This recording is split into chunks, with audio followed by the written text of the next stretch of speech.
What's up everybody, Hugh Jeffries here. In this video, we're going to be taking a look at the top 5 biggest iPhone repair mistakes that people make and how to avoid them when you're fixing your own phones. Coming up.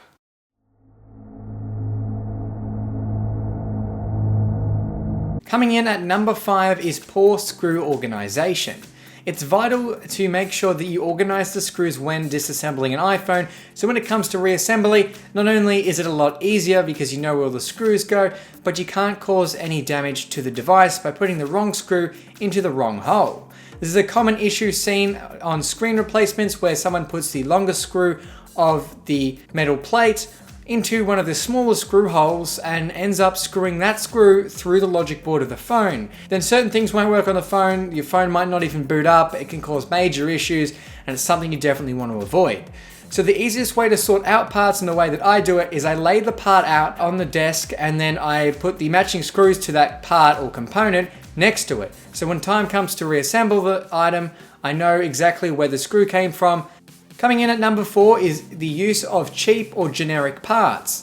This is a common issue that people do. They buy the cheapest knockoff thing that they can buy and hope that it's going to work as good as the Apple one. Well, that's just not the case. When buying parts, you want to make sure to get known brand or high quality replacement parts. You want to make sure it comes from an actual company or has a brand name on it and isn't just some generic part. A lot of people also go for higher capacity gold batteries.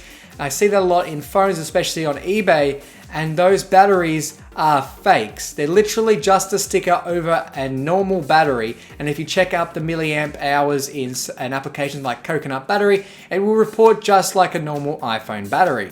Number 3, the use of tools and equipment. Now this is also a very important thing, and a lot of people just buy the cheapest toolkits or use the ones that are included. If it's a one-off repair, then you can easily get away with the cheap toolkits and screwdrivers and things that are included with parts.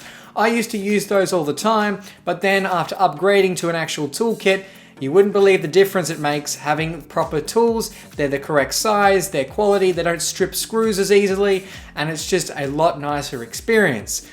I remember the first time I opened up the iPhone 5, I used a knife to remove the standoff screws on the iPhone 5 because I didn't have a proper standoff bit or even a flathead to just rig it to work.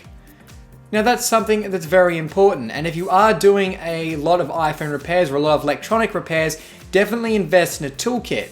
I personally use the iFixit toolkit, but there's many others out there, and if you don't want to buy a toolkit, some of the most vital things you need for an iPhone repair are a Phillips screwdriver, Pentalow bit, iPhone standoff bit, a SIM eject tool for taking out the SIM trays, that's kind of an obvious one, and some basic prying tools like a very thin metal prying tool which helps pry away at things, as well as some plastic spudges to disconnect cables to avoid damaging anything with your big fingernails.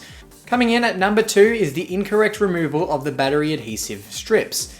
They're very strong and hold down the battery to an extraordinary amount of strength.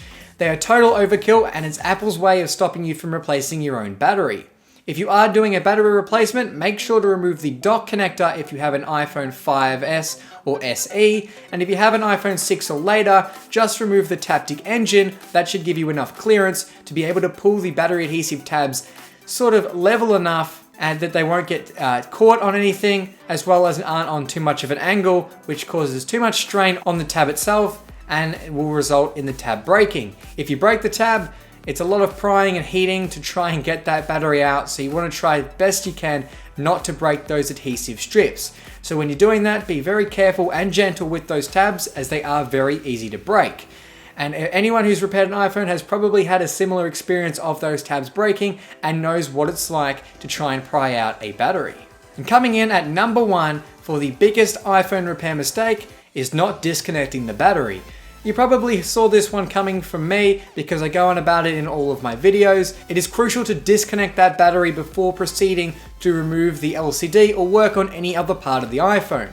I personally know somebody who had an iPhone 6S and attempted their own display replacement.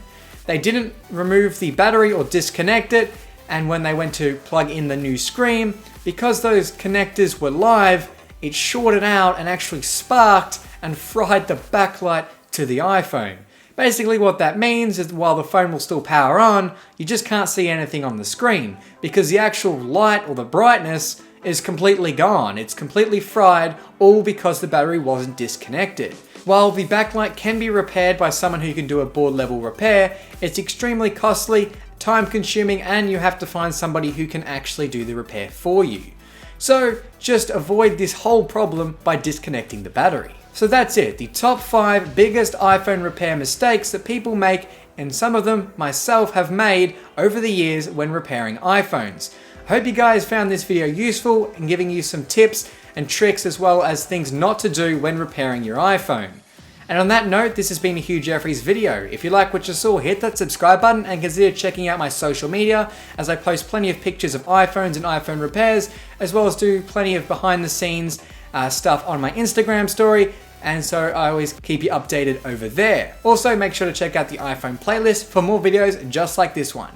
That's all for this video, and I'll catch you guys next time.